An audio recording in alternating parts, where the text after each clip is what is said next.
Gentrification. Is it good or is it bad? Gentrification is the process of renovating and improving a house or district so that it conforms to a middle-class taste. At the start of this documentary, we had a preconceived notion that gentrification was a tool not only to revitalize a city, but a tool to enrich the lives of those who are in the city. The more we continued investigating, we noticed that it was not as cut and dry as we first thought. In a recent article published by the LA Times, titled Bye Bye Silver Lake, Hello Pacoima, an important question was raised. Is Pacoima going to follow Highland Park, Boyle Heights, and other communities where gentrification has brought transformation and friction, with waves of both winners and losers? Said Lopez from the Times. As residents of Pacoima and the surrounding cities, we asked ourselves, how will gentrification affect our city? And is this a good thing? To truly understand the whole scope of the situation, we must see Pacoima residents, businesses, and its current plans to revitalize the city. Pacoima is located northeast of the San Fernando Valley, about 20 miles north of downtown Los Angeles. Pacoima has always been known as a low-income city filled with gang members and violence. According to LA Times City Profile, only 4.2% of residents 25 and older have a 4-year degree or higher, and a staggering 66.2% of residents do not have at least a high school diploma. The average median income of residents is $49,066, which is especially low in Los Angeles County. Business in Pacoima is not any better, unfortunately. If you were to visit Pacoima Chamber of Commerce website, you would be bombarded by make your dreams come true companies like Primerica. You can also plenty notarization and secondhand insurance companies that will hardly cover you or any claim you put.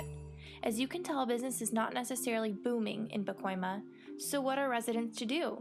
The lack of legitimate business forces residents of Pacoima to travel outside of the city for their shopping, and for this reason, many of the residents of Pacoima welcome new businesses to better their lives.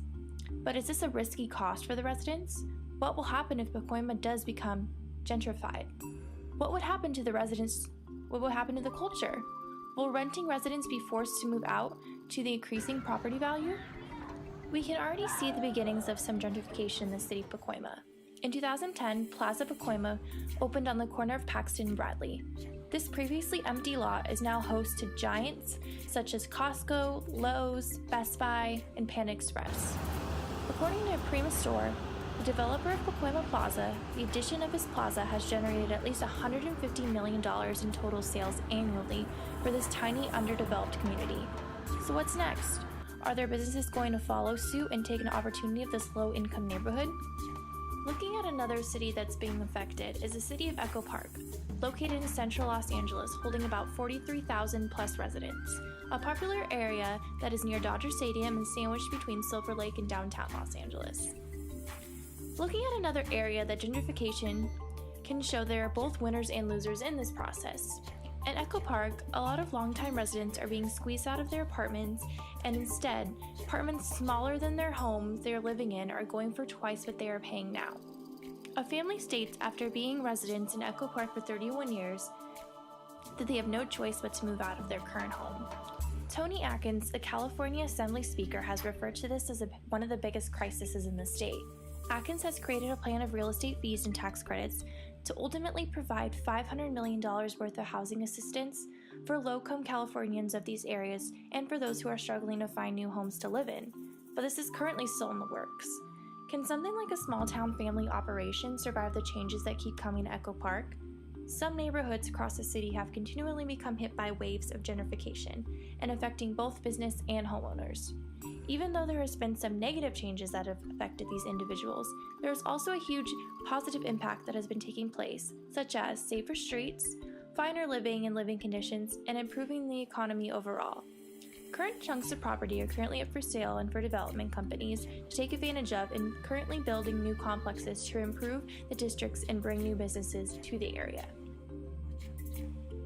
Another city affected is the city of Inglewood.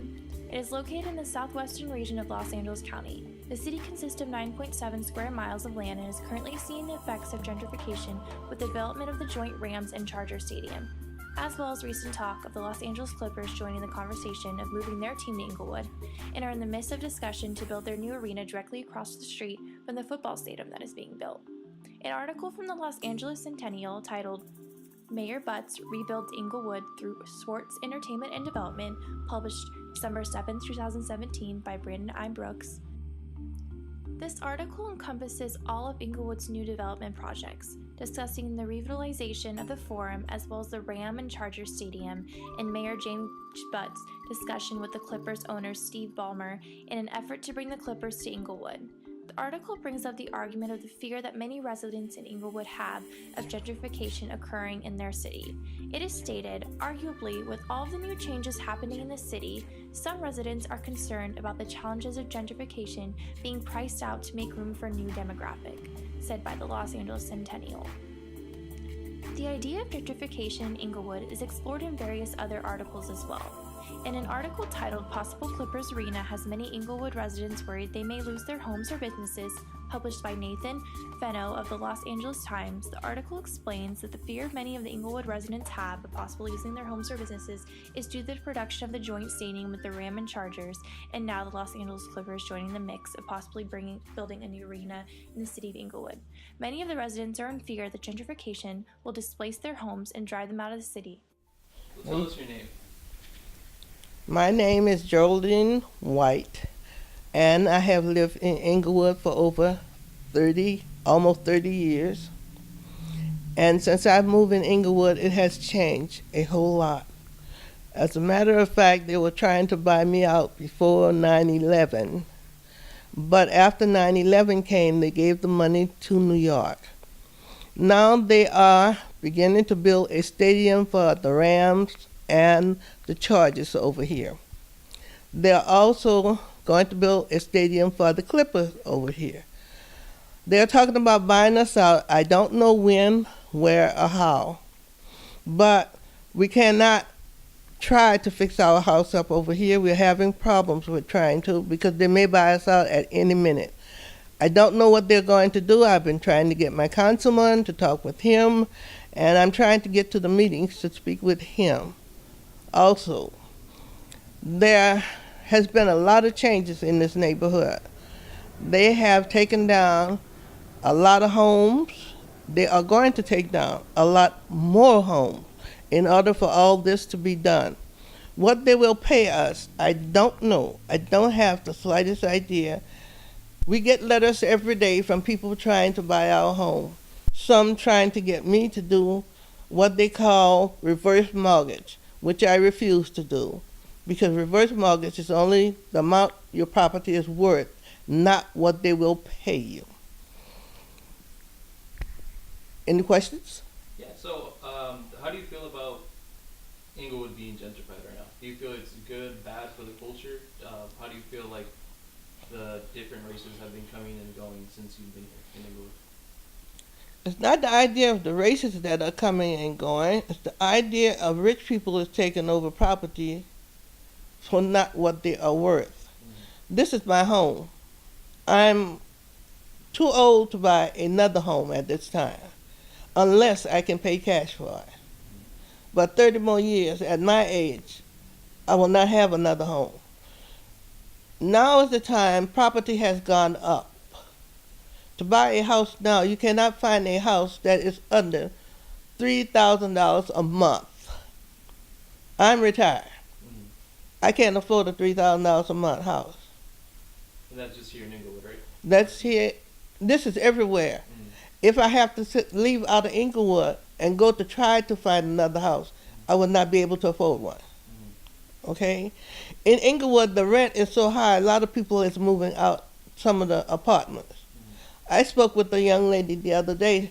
Her rent went up to $2,400 for a two-bedroom apartment. $2,400 for a two-bedroom apartment? Yes. That's a lot. That's a lot of money. Yeah. She was paying $1,700. Mm-hmm. They went up $700 more on her. Mm-hmm. $2,400 a month. And this is a person who is working, mm-hmm. not was, mm-hmm. is working. We just couldn't afford it anymore. Couldn't afford it anymore. Okay. Mm-hmm. There are a lot of homeless people that used to hang around here, but since they're trying to get the Clippers and the Chargers, they have moved them out. Mm-hmm. Because there are a lot of homeless people around here who cannot. If you go down by the 105 on Prairie, you'll find people there collecting money every day to try to survive around here, around this area. Okay, if you come through here at night, you may see one or two sleeping in certain places around here where they can sneak in at night because they don't have any place to stay. And if they take my home, like I said, I'm too old to buy another house. And I've been here 30 years. So where am I going to go? What am I going to do? I've been thinking about this for the longest. Not only that, I have children that working that can't afford a house. Because the houses are so high, not only in Inglewood, and the whole part of Los Angeles. If you try to buy a home in Los Angeles, your notes are $2,000 and $3,000 a month. And she's working. She's been on her job for 30 years, and she can't afford a house. What would you say about, because there was a recent LA Times article saying that Pacoima, my hometown, is actually about to be gentrified. What would you advise or tell the residents of Pacoima right now if it was to be gentrified within the next 5 years? I would suggest they fight. I don't believe in moving. Okay? Like I said, I've been here years. I don't want to move. And I suggest Pacoima try and fight it as much as possible.